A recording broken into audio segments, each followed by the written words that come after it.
다 같이 찬송가 446장 찬양하심으로 11월 22일 주일 예배 하나님께 올려드리도록 하겠습니다.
사람들이 찾았었네. 헛되고 헛된 것들을 주 안에요. 주 인도에 세상 것과 난 비길 수 없네. 오 주님 채우소서. 나의 잠을 높이 듭니다. 하늘 양식 내게 채워주소서. 넘치도록 채워주소서.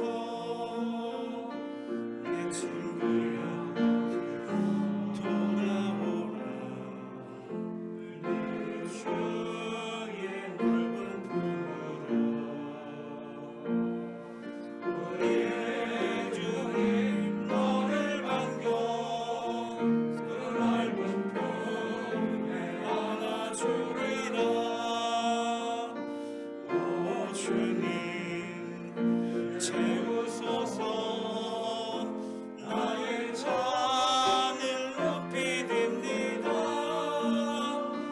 하늘 양식 내게 채워주소서. 넘치도록 채워주소서.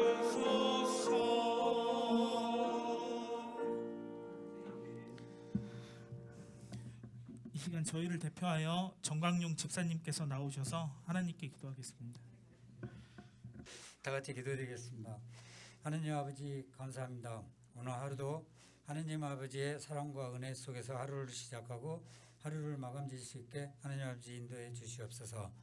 이번 주 지금 추수감사 예배주를 지내고 있습니다. 하느님 아버지 농부가 한 해 동안에 열심히 노력하여 좋은 열매를 추수하듯이 광명의 모든 성도님들이 성령으로 인도해서 좋은 열매를 맺을 수 있도록 하나님 아버지 축복해 주시옵소서. 지금 어려운 시대를 살고 있습니다. 전염병이 창궐하고 있는 이 시대에 광명의 모든 가정에 건강을 지켜주시고 질병과 병마로부터 보호해 주시고 어려운 일들이 잇따르면 그 일들이 다 해결될 수 있도록 하나님 아버지 은혜 베풀어 주시옵소서. 항상 하나님 아버지의 은혜에 감사하는 마음으로 살아갈 수 있는 광명의 성도들이 될 수 있도록 하나님 아버지 축복해 주시옵소서. 모든 말씀 예수님 이름으로 기도드렸습니다. 이 시간 받은 은혜에 감사하여 귀한 예물 하나님께 드리는 시간입니다. 김철은 형제님 나오셔서 드리는 예물에 기도해 주시겠습니다. 정수진 형제님께서 좀 도와주시기 바랍니다. 다 같이 기도드리겠습니다. 사랑이 많으신 하나님 아버지, 추수감사주일을 맞이하여 이렇게 함께 모여 예배드릴 수 있게 허락하여 주심에 감사드립니다. 주님, 한 해 동안 주께 받은 복을 세어보는 시간이 되게 하여 주옵소서. 그리하여 받은 복에 감사하며 주께 찬양과 경배를 올려드리는 거룩한 시간 되게 인도하여 주옵소서. 주님, 지금은 헌금을 드리는 시간입니다. 주께 받은 것 중 일부를 감사의 마음으로 돌려드릴 때 주님 그 손길 기억하시고 30배, 60배, 100배의 결실로 축복하여 주옵소서. 또한 저희의 시간과 저희의 마음, 나아가 저희의 삶을 주님께 드리길 바라오니 주님의 나라가 확장되는 사업에 크게 사용하여 주옵소서. 예배 시종을 주께 의탁드립니다. 마치는 시간까지 함께하여 주옵시고 이 모든 말씀 예수 그리스도의 이름으로 기도드렸습니다. 아멘. 오늘 은혜 받으실 하나님의 말씀은 누가복음 15장 29절에서 31절 말씀입니다. 누가복음 15장 29절에서 31절 말씀입니다. 얼마 안 돼서 제가 읽도록 하겠습니다. 그가 응답하여 자기 아버지께 이르되 보소서 이 여러 해 동안 내가 아버지를 섬기며 어느 때고 아버지의 명령을 어긴 적이 없었거늘 아버지께서 내가 내 친구들과 함께 즐기도록 내게 염소 새끼 한 마리도 주지 아니하셨나이다. 그러나 아버지의 살림을 창녀들과 함께 삼켜버린 아버지의 이 아들이 돌아오매 즉시 아버지께서 그를 위해 살찐 송아지를 잡으셨나이다 하니 31절 아버지가 그에게 이르되 아들아 너는 항상 나와 함께 있었고 내게 있는 모든 것은 내 것이니라. 아멘. 이 시간 박진엽 전도사님께서 나오셔서 그 은혜에 감사하라라는 제목으로 하나님 말씀을 전해 주시겠습니다.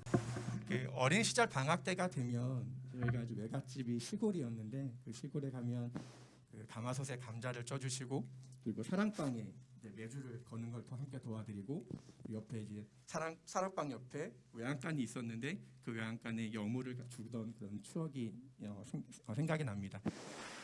요즘은 웬만한 시골에서도 다 도시가스가 들어오니까 이제 그런 부뚜막이나 그런 가마솥의 그런 일들은 TV 프로그램, 예능 프로그램에서만 있을 법한 이제 그런 추억이 되어가는 것 같은데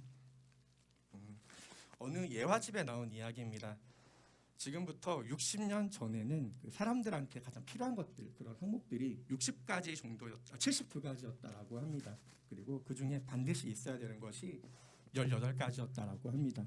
근데 그것이 현대에 들어와서는 500가지가 이제 있어야 되는 거라고 얘기를 하고 있고 그리고 그 중에 필요한 것이 50가지라고 이야기를 합니다. 어느 사회학자들이 그렇게 분석했다라고 해요. 저희 집이 얼마 전에 이사를 했는데요. 몇몇 가전제품을 구입을 했어요. 근데 그게 불과 10년 전까지만 해도 이 세상에 존재하지 않았던 물건들이에요. 그런데 그런 물건들이 요즘 저희 가사 일에 큰 힘이 되고 많은 노동을 덜어주는 귀한 제품들이 되어지고 있습니다. 현대 사회는 급격한 산업의 고도화와 또한 기술의 발달로 날이 갈수록 쉽고 편리해져 가고 있습니다. 하지만 많은 사람들이 묻습니다. 그래서 우리가 그 시절보다 감사한 삶을 살고 있냐라고 말입니다. 여러분들은 지금의 삶에 만족하십니까? 그리고 감사하십니까? 그리고 행복하십니까?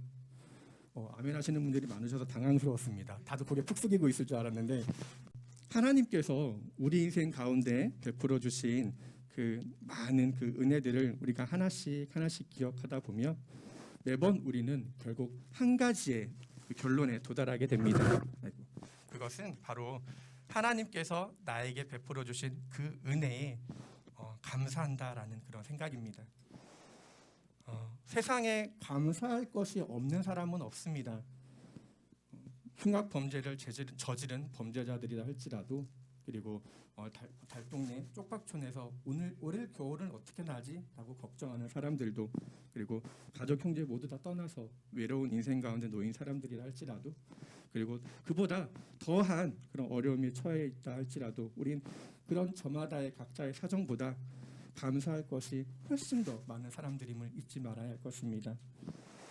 예수님을 구원의 주로 받아들인 사람들은 비록 과거나 현재의 고난이 어떻게 나를 위태롭게 하고 숨막히는 그런 절망 속에 우리를 밀어넣는 것처럼 보인다 할지라도 태어난 것이 감사요.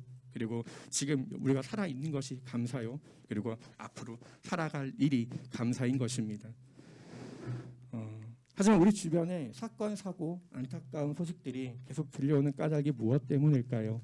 첫째로 감사의 이유를 인정하지 않기 때문입니다. 둘째로 감사의 이유를 쫓지 않기 때문입니다. 마지막으로 감사하는 삶을 살지 않기 때문입니다. 예수 그리스도는 우리의 인류 역사상 우리 인간에게 찾아온 가장 큰 감사입니다. 믿으십니까? 바로 그분께서 우리를 찾아주시고 또한 만나주시고 함께해 주시는 것이 얼마나 큰 감사인지 세상 사람들은, 그리고 예수님을 떠난 사람들은 그 사실을 깨닫지 못하고 있습니다. 그렇기 때문에 세상을 저주하고 하나님을 원망하고 사회와 가족과 이웃들에게 불만과 불평을 쏟아내다 전국엔 파국을 맞이하고 마는 것입니다. 예수 그리스도 그 사실을 믿는 저와 여러분들은 세상에서 가장 큰 복을 받아 누리고 있는 사람들임을 기억하시기를 바랍니다. 그것이 바로 오늘날 우리가 가장 행복하지 못하는 이유이자 반대로 가장 행복할 수 있는 유일한 방법입니다. 오늘은 자신의 복을 복으로 알지 못했던 성경의 한 인물을 살펴보고자 합니다. 오늘 읽은 본문 말씀은 돌아온 탕자라는 제목으로 익히 우리가 너무나 잘 알고 있는 말씀입니다. 하지만 오늘의 주인공은 돌아온 탕자의 이야기가 아닙니다.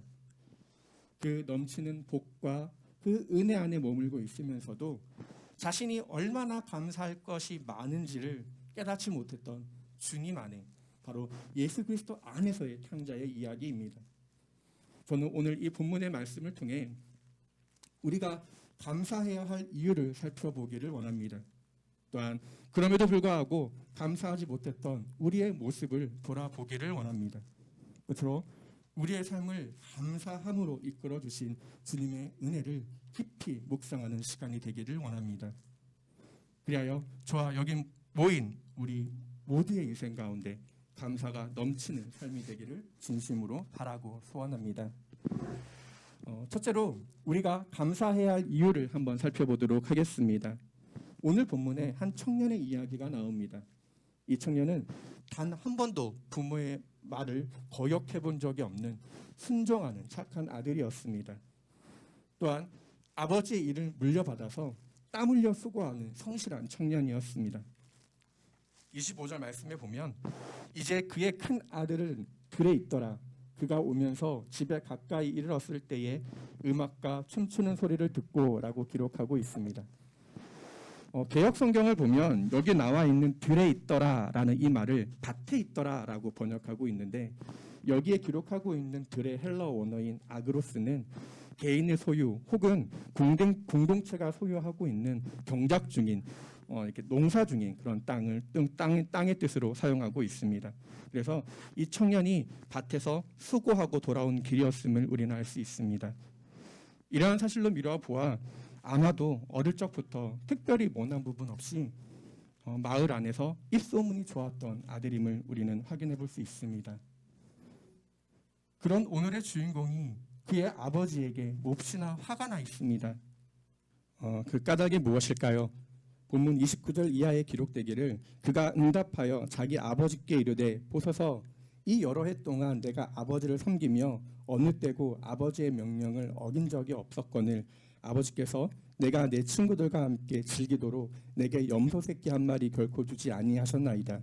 그러나 아버지의 살림을 청녀들과 함께 삼켜버린 아버지의 이 아들이 돌아오매 즉시 아버지께서 그를 위해 살찐 송아지를 잡으셨나이다 라고 기록하고 있습니다.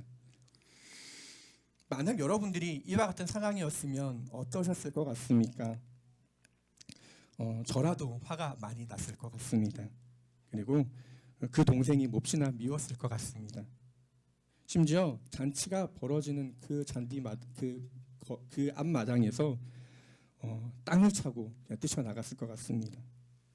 집안의 재산을 모두 탕진하고 돌아온 그 동생이 뭐가 잘났고 잘해서 그렇게 화려한 잔치를 벌이고 있는지 도저히 이해할 수 없었을 것입니다. 그뿐만이 아닙니다.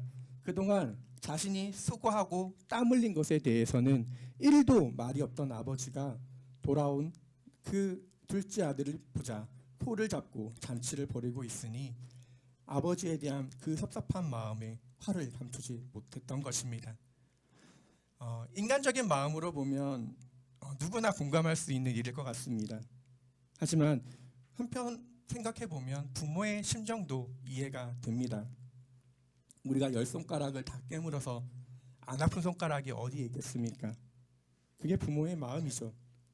하지만 그 중에도 특별히 더 마음이 아프고 더 이제 신경이 쓰이는 손가락이 누구나 있기 마련입니다. 힘들고 연약하고 문제가 있는 그런 자식에게 좀 더 짠한 연민을 느끼게 되는 것입니다. 하지만 그렇더라도 부모에게 그 자식의 사랑은 모두 다 똑같은 사랑의 대상입니다. 절대로 아버지가 이 돌아온 아들이 더 사랑스러워서 그러한 잔치를 벌였던 건 아닐 것입니다. 단지 돌아온 것에 대한 기쁨과 그런 감사의 표현일 뿐 아마도 평소에 큰 아들에 대한 고마움과 그 대견함은 세상 누구와도 견줄 수 없는 아버지의 자랑이 되었을 것입니다. 그렇다면 문제는 무엇입니까?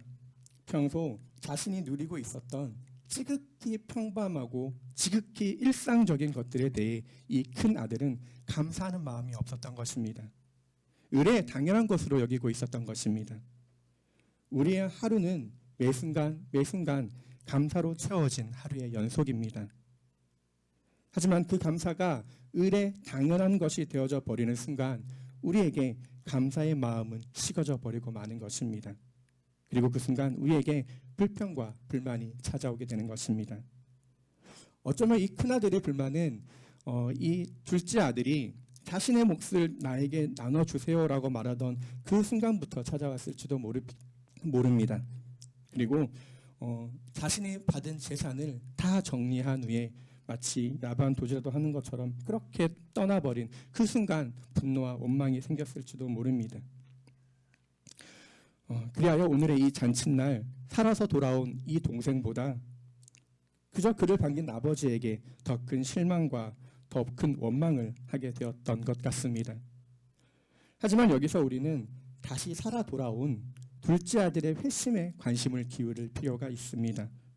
16절에 기록되기를 그가 돼지들이 먹는 곡식 껍질로 자기 배를 채우려 하되 아무도 그에게 주지 아니하므로 그제서야 그가 정신을 차리고 이르되 19절에 더 이상 아버지의 아들이라 불릴 자격이 없나이다. 나를 아버지의 품꾼 중 하나로 삼아 주소서 하리라 하고 라고 기록하고 있습니다. 이 둘째 아들은 타지에 가서 먹을 것과 입을 것 그리고 잠을 청할 곳까지 모든 것을 탕진하고서야 비로소 그동안 아버지의 그늘 아래 거하는 것이 얼마나 감사한 삶이었는가를 진심으로 깨닫게 되었던 것입니다. 하지만 큰아들은 그 사실을 깨닫지 못했던 것입니다. 그래서 동생이 살아 돌아온 기쁘고 감사한 순간임에도 불평과 불만으로 자신의 감정을 낭비하고 부모의 마음을 어렵게 했던 것입니다. 이와 비슷한 예화가 마태복음 18장에 나옵니다. 우리가 잘 알고 있는 99마리의 이른 양의 비유, 한 마리의 이른 양의 비유입니다. 너희 생각은 어떠하냐? 만일 어떤 사람에게 양 100마리가 있는데 그것들 중에 한 마리가 길을 잃으면 그가 99마리를 남겨두고 산으로 들어가 길 잃은 그 양을 찾지 아니하겠느냐? 진실로 내가 너희에게 이르노니 그가 만일 그것을 찾으면 길을 잃지 않은 99마리보다 그 양으로 인하여 더 기뻐하리라. 이와 같이 이 작은 자들 중에 하나라도 멸망하는 것은 너희 하늘에 계신 너희 아버지의 뜻이 아니니라라는 말씀이 있습니다. 양의 목자는 결코 그 잃어버린 한 마리를 위해서 99마리를 버려둔 것이 아닙니다. 이미 99마리의 양은 안전한 곳에 위치해 있기 때문에 비록 약간 신경을 쓰이지만 그 양들은 이미 산 아래에 안전하기 때문에 그곳에 두고 사나운 맹수와 굶주림 가운데 죽을 수도 있는 그 한 마리의 양을 찾아 다시 산으로 올랐던 것입니다. 그 모습에 시기하고 질투해서 나는 삐뚤어져야지 라는 그런 마음을 혹시 이 99마리 중에 한 마리가 그런 생각을 갖고 있다면 그 양은 참으로 어리석고 무모한 양입니다. 그동안 자신이 얼마나 감사한 삶을 살아왔는지 깨닫지 못한 것입니다. 그럼에도 양의 목자는 그런 삐딱선을 타는 그 양조차도 귀하고 소중하게 생각하기 때문에 아마 찾기 위해 길을 나설 것입니다. 하지만 그것은 생명을 담보로 하는 아주 어리석고 미련한 짓임을 우린 잊어서는 안 됩니다. 주인의 보호 안에 안전하게 거하는 것이 그것이 바로 감사이고 은혜인 것입니다. 우리 일상에 드라마틱한 이벤트가 발생하지 않아도 크고 작은 문제가 우리 앞을 가로막는다 하더라도 벌어는 그냥 그저 시간이 흘러가는 것 같아 보여도 주님과 함께라면 예수 그리스도와 함께 동행하는 그 삶 자체가 가장 복된 길이고 복된 삶임을 믿으시기를 바랍니다. 예수 그리스도는 저와 여러분들을 구원의 주로 이 땅에 내려오셨습니다. 이 사실 하나만으로도 우리가 감사해야 할 이유는 충분합니다. 그 사실을 믿고 받아들이기만 하면 우리는 영원한 생명을 약속받기 때문입니다. 31절 말씀에 아버지가 그에게 이르되 아들아 너는 항상 나와 함께 있고 내게 있는 모든 것은 내 것이니라 라는 이 말씀은 바로 저와 여러분의 이야기인 것입니다. 예수 그리스도를 나의 구주 나의 하나님으로 영접한 사람들은 전부 모두 다 저 천국의 분깃을 소유한 사람들입니다. 그럼 우리가 불평하고 불만을 가져야 할 까닭이 무엇이겠습니까? 사랑하는 성도 여러분, 지금까지 살아오면서 받은 은혜들을 각각 떠올려 보십시오. 감사는 성도의 성도다운 지극히 마땅한 삶인 것입니다. 둘째로 그럼에도 불구하고 감사하지 못했던 우리의 모습을 돌아보기를 원합니다. 왜 사람들은 감사가 사라지고 그 감사를 잊어버린 채 살게 되는 것일까요? 첫째로 감사의 이유를 인정하지 않기 때문입니다. 신약 복음서에 감사의 단어를 가장 많이 사용하는 성경의 인물은 사도 바울입니다. 물론 그가 많은 복음서를 남겨서이기도 하지만 사도 바울은 평소에도 복음서에 감사하다라는 표현을 많이 사용하고 있는 인물입니다. 그중 에베소서 5장 20절의 말씀을 보면 범사에 우리 주 예수 그리스도의 이름으로 항상 아버지 하나님께 감사하며 라고 기록하고 있고, 다음 빌립보서 1장 3절의 말씀에 내가 너희를 생각할 때마다 나의 하나님께 감사하며 라고 말하고 있습니다. 그리고 한 절 더 쳐다보면 데살로니가전서 1장 2절의 말씀에 우리가 너희 모두로 말미암아 항상 하나님께 감사하며 기도할 때에 너희를 기억함은이라고 기록하고 있습니다. 이 구절들의 공통점이 무엇인 줄 아십니까? 여기서 모두 다 하나님께 감사하며라고 기록하고 있는 것입니다. 여기서 사용된 감사하다의 헬라어 원어인 유카리스테오는 말 그대로 감사하다, 땡스의 의미를 담고 있는데, 그런데 한 가지 재미있는 사실은 성경 안에 기록된 이 유카리스테오는 거의 대부분 신약의 몇몇 구절만 빼고 거의 98%, 99% 그 이상이 사람과 사람 사이에서의 감사가 아니라 인간이 하나님에 대한 감사를 표현할 때 사용되었다라는 것입니다. 신약 성경의 거의 모든 대부분이 그렇습니다. 즉 기록된 감사는 우리가 하나님께 올려드리는 감사다라는 뜻입니다. 또 이 감사는 영적인 의미를 담고 있다라는 뜻입니다. 그리하여 우리의 감사는 바로 하나님께로 향한 감사의 고백이 되어야 하는 것입니다. 하나님은 우리의 감사의 고백을 통해 영광을 받고 또한 기뻐하십니다. 믿지 않는 사람들은 자신의 어떤 계획이나 어떤 그 목표가 사업이 잘 풀릴 때 운이 좋았다, 누구 때문이었다, 학벌이 좋았다, 부모를 잘 만났다, 내가 잘나서 그랬다라는 그런 말들을 합니다. 반대로 잘 풀리지 않을 때는 누구 때문에 망했다, 그리고 내가 부모를 잘못 만나서 그렇다 같은 그런 불평과 비관적인 한탄들을 많이 합니다. 하지만 믿는 그리스도인들은 데살로니가전서 5장 18절의 말씀처럼 모든 일에 감사하라, 이것이 그리스도 예수 안에서 너희에 대한 하나님의 뜻이니라 라는 이 말씀의 고백처럼 범사에 감사하는 인생을 살아갑니다. 사랑하는 성도 여러분, 모든 것에 감사하십시오.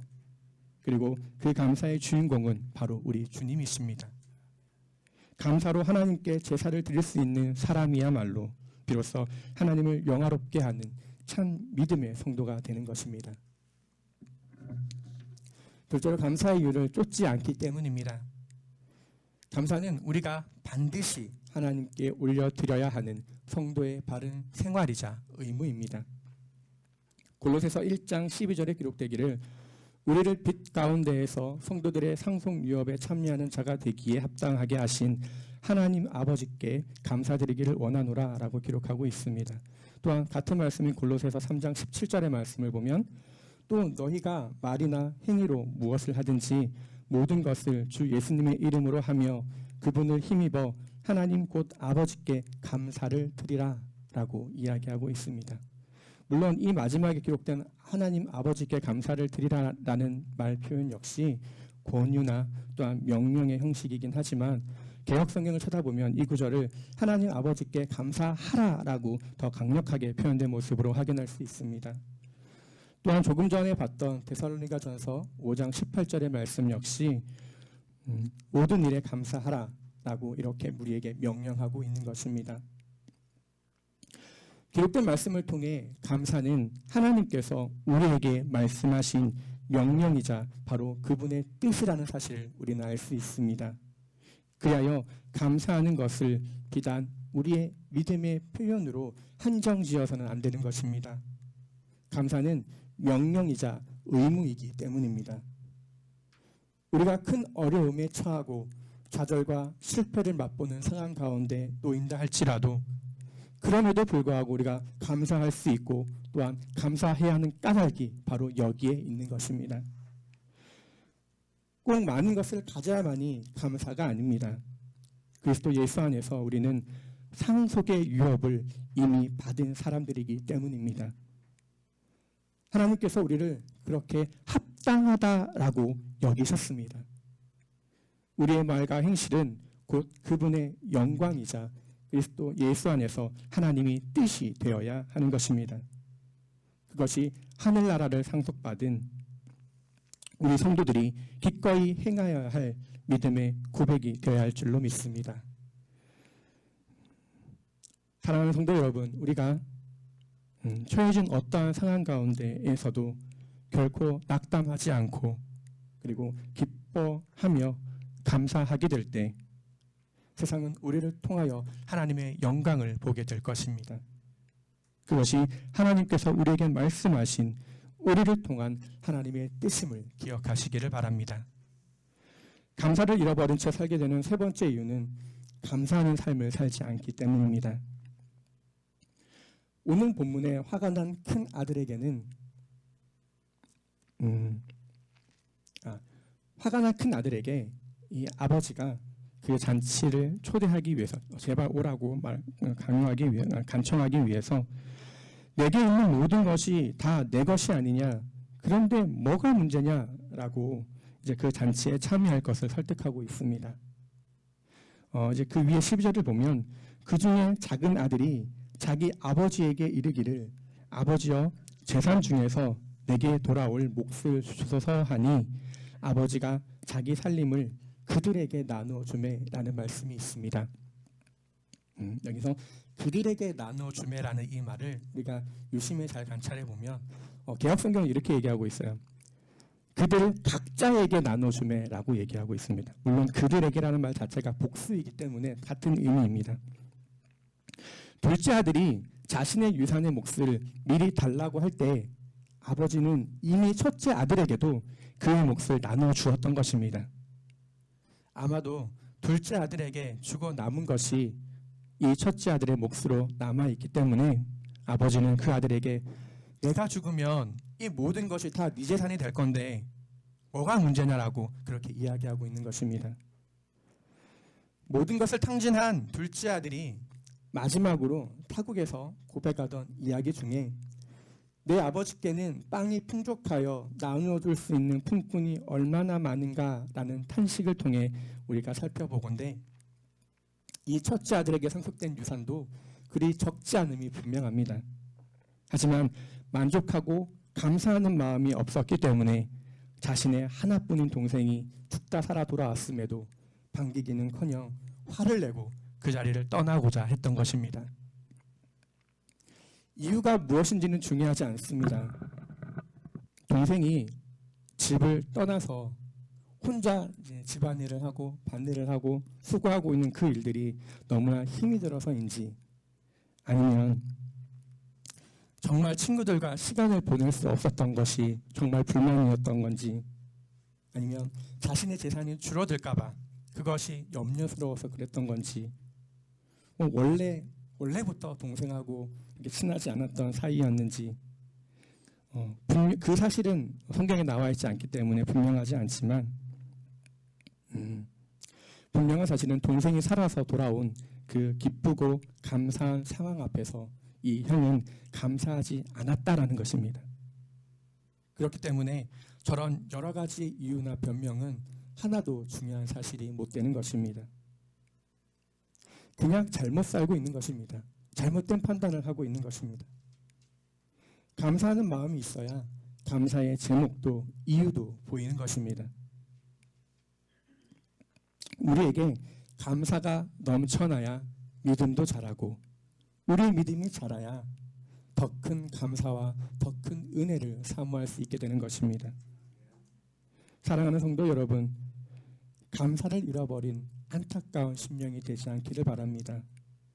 매일 매 순간 감사함이 넘치는 인생들이 모두 다 되시기를 바랍니다.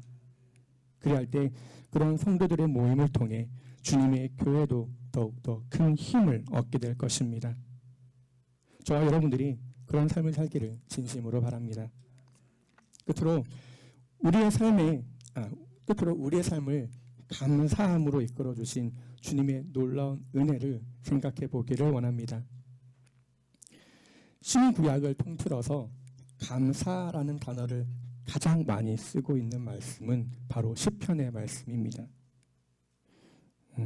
우리가 잘 아는 것처럼 이 시편의 기자는 다윗이고, 그리고 이 다윗이 쓴 시편 대부분 중에 또한 대부분은 이 다윗이 절대로 감사할 수 없는 순간 가운데 기록되어진 시편이 많다라는 것입니다. 사울이 자신을 죽이려고 쫓아올 때도, 그리고 아들인 압살롬이 반역하여서 자신들 생명을 위협할 때도, 정치적인 갈등과 이방 나라와의 전쟁 가운데에서도 다윗은 언제나 하나님을 찬양하고 감사하는 것을 잊지 않았습니다. 그 가운데 시편 136편의 말씀을 보면 시작부터 끝까지 온통 감사뿐임을 알 수 있습니다. 이 시편의 고백처럼 천지 창조와 우주의 질서, 마귀와의 영적 전쟁, 인간 생활에서의 그런 의식주의 문제, 우리가 살고 죽음의 모든 영역 가운데 하나님의 손이 하나도 개입되지 않은 곳은 없음을 우리 누구보다 잘 알고 있습니다. 그래서 우리 믿는 성도들은 아침에 눈을 떠서 저녁에 잠이 들 때까지 하루의 모든 순간순간이 감사할 이유인 것에 감사해야 합니다. 여기서 중요한 것은 다윗의 이러한 간증처럼 우리 역시 그러한 사실을 입술로, 마음으로 고백하며 살아야 한다는 것입니다. 감사해야 할 이유는 너무나 당연하고 그 수는 천지빼깔입니다 라는 이 경상도 사투리인데요, 어떤 표현이 가장 좋을까라고 생각을 해봤는데 이 표현이 저한테 확 와닿더라고요. 아마 전라도 분이셨으면 허블나게 많았다라고 이렇게 얘기할 것 같은데, 어쨌든 우리가 하나님께 우리가 감사할 그 고백들은 하루를 꼬박 다 적어도 아마 기록할 수 없는 정말 넘치는 감사일 것입니다. 그 감사를 말로 다 표현할 수 없기 때문에 우리는 우리 마음 가운데 늘 하나님 앞에 부족한 모습으로, 겸손한 모습으로 나아가야 되는 것입니다. 하지만 문제로 바라볼 때 비로소 그 문제가 수면 위로 드러나는 것처럼 감사 역시 우리가 그것을 감사로 받아들일 때 비로소 감사가 되는 것입니다. 받아들인다라는 것이 무슨 뜻입니까? 머리로 지식으로 아는 것, 혹은 누군가에게서 들어서 아는 것, 그것만으로 하나님께서 주신 선물들을 온전히 받았다라고는 보기 어렵습니다.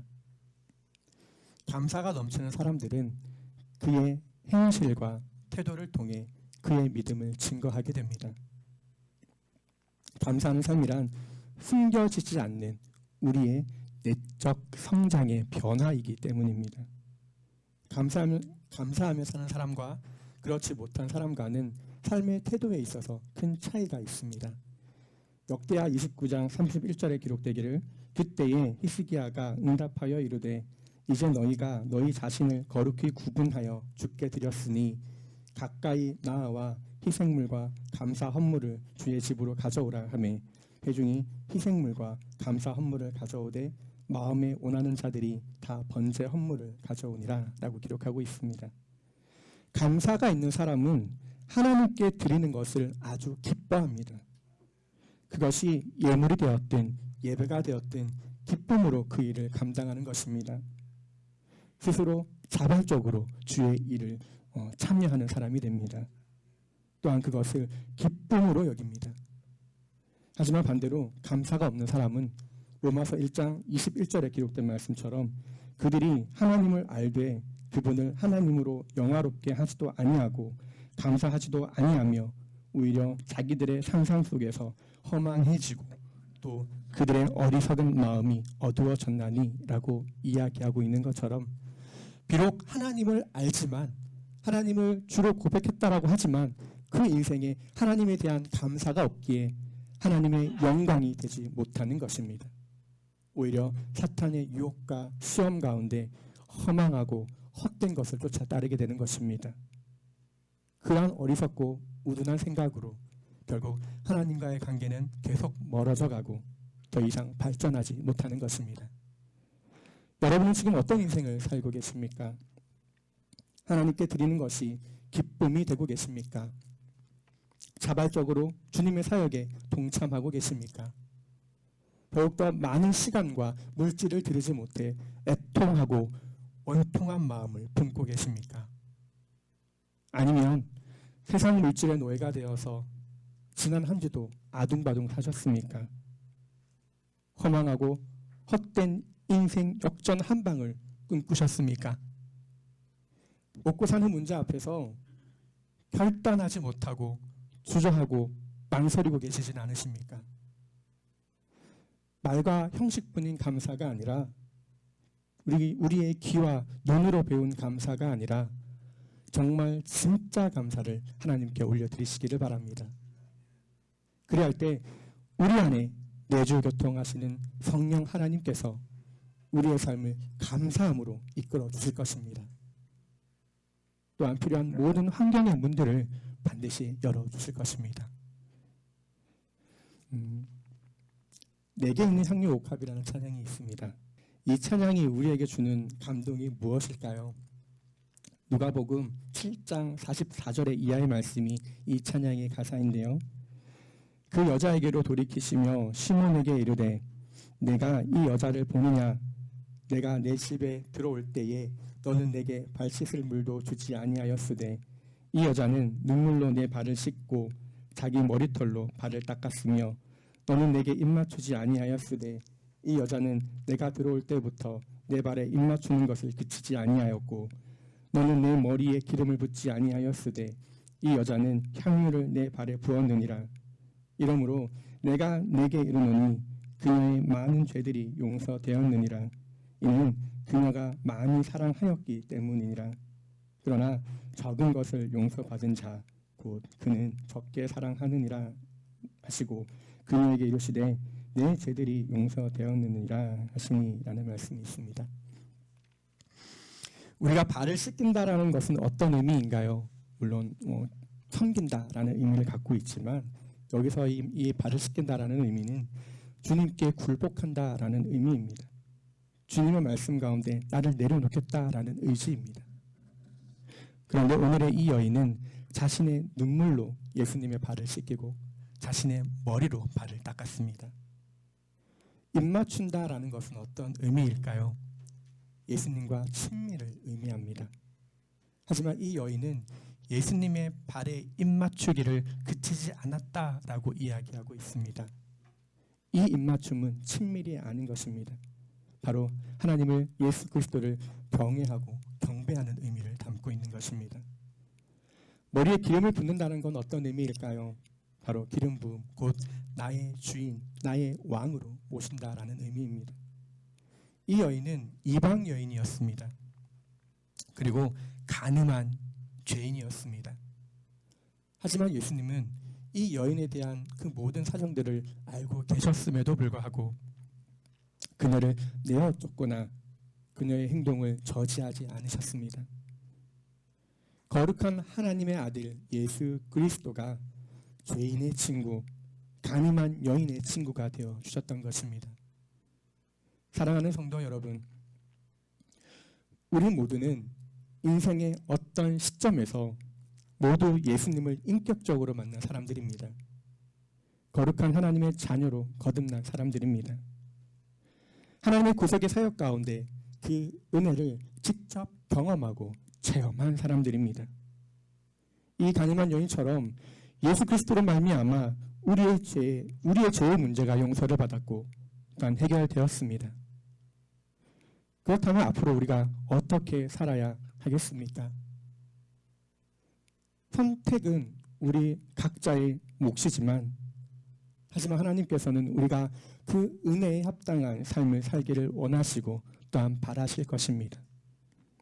에베소서 3장 7절의 말씀에 기록되기를 내게 주신 하나님의 은혜의 선물에 따라 그분의 권능이 효력 있게 활동함을 힘입어 내가 이 복음의 사역자가 되었노라 라고 말씀하고 계십니다.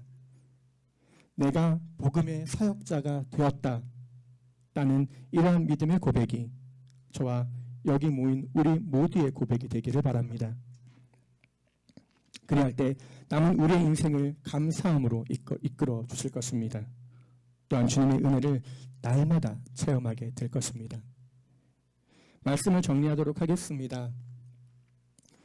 해마다 추수감사 주일이 되면 많은 교회들이 의뢰 종이와 펜을 나눠주면서 감사할 것들을 적어보라는 이벤트들을 합니다. 처음에 10개 정도는 굉장히 쉽게 적어 내려갑니다. 하지만 10분이 지나고 20분이 지나고 나면 마치 무슨 대학 수능고사라도 보는 것처럼 머리를 긁적긁적거리며 고민하기 시작합니다. 한 30분, 40분이 지나고 나면 이제 머리를 막 쥐어뜯기 시작합니다. 감사한 건 알겠는데 그런데 정작 적으려니 이 시간이 너무나 힘이 듭니다. 그 이유가 무엇 때문일까요? 감사할 것이 더 이상 없어서일까요? 그렇지 않습니다. 다시 한번 말씀드리지만 우리는 감사할 것이 넘치는 인생을 살고 있습니다. 문제보다 감사할 것이 훨씬 더 많은 그런 삶을 허락받은 복된 사람들입니다. 헬런 켈러의 감사라는 예화가 있습니다. 제가 잠깐 읽어보겠습니다. 우리가 잘 아는 헬런 켈러는 눈이 안 보이고 귀가 안 들리고 말을 하지 못하는 삼중고를 겪은 장인이었습니다. 그러나 그녀가 쓴 3일 동안만 볼 수 있다면 이라는 책을 보면 그녀는 그 책에서 이렇게 고백하고 있습니다. 만약 사흘간 볼 수 있다면 첫날에는 나를 가르쳐준 설리번 선생님을 찾아가 그분의 얼굴을 보고 싶습니다. 그리고 산으로 가서 아름다운 꽃과 풀과 빛나는 아름다운 노을을 보고 싶습니다. 둘째 날엔 새벽에 일찍 일어나 몬동이 토오르는 태양의 경이로움을 보고 싶습니다. 그리고 저녁에는 영롱하게 빛나는 하늘의 별을 보겠습니다. 셋째 날엔 아침에 일찍 큰 길로 나가 부지런히 출근하고 있는 사람들의 활기찬 표정을 보고 싶습니다. 점심때는 아름다운 영화를 보고 저녁에는 화려한 네온 사인과 쇼윈도의 상품들을 구경하고 집에 돌아오겠습니다. 그리고 돌아와서는 사흘간 눈을 뜨게 해주신 하나님께 감사의 기도를 드리겠습니다. 라고 이야기하고 있습니다. 일상의 아주 작은 사소한 것부터 하나하나 하나님께 감사의 이유를 찾아보시기를 바랍니다. 당연하게 지나치는 것들에 대해 우리가 그렇게 감사하는 마음들을 가지게 되면 어느덧 우리는 문제보다 감사가 더 많은 사람들임을 스스로 고백하는 사람들이 다 되어져 있을 것입니다. 실상 원래 우리는 그런 사람들이었습니다. 하지만 우리가 그 사실을 반복적으로 잊고 지냈던 것뿐입니다. 우리의 삶을 감사한 삶으로 이끌어 주시는 주님의 은혜를 날마다 감사하시기를 바랍니다. 또한 깊이 묵상하는 저와 우리 모두가 되기를 바랍니다. 말씀 한 구절만 더 보고 설교를 마치도록 하겠습니다. 고린도후서 4장 15절의 말씀입니다. 제가 읽어드리겠습니다. 모든 것이 너희를 위하여 있나니 이것은 많은 사람의 감사를 통하여 풍성한 은혜가 넘쳐나서 하나님께 영광이 되게 하려 함이라라고 고백하고 말씀하고 있습니다. 감사는 우리 믿음의 고백이자 사명이며 또한 우리의 의무라는 사실을 잊지 마시기를 바랍니다. 감사를 실천하는 우리의 인생을 통해서 하나님께서 영광을 받으시고 또한 그 모습을 통해서 세상에 빛이 전해질 것입니다. 이것이 우리를 보내신 하나님의 뜻임을 날마다 묵상하는 저와 여러분들이 되시기를 바랍니다. 감사하는 마음만큼이나 우리의 믿음과 신앙도 자라나야 할 것입니다. 그리하여 더 큰 감사, 더 큰 은혜를 사모하게 될 것입니다. 그런 신앙 성장을 통해 내 개인뿐만이 아니라 섬기는 주님의 교회와 공동체도 더 큰 힘을 얻게 될 것입니다. 바라기는 우리 교회가 이 마지막 때에 감사함이 넘치는 복된 성도와 그의 가정이 되시기를 바랍니다. 사랑하는 성도 여러분, 여러분들의 남은 그 인생 가운데 감사가 넘치고 그리고 은혜가 풍성한 삶이 되시기를 주님의 이름으로 진심으로 바라고 축복합니다.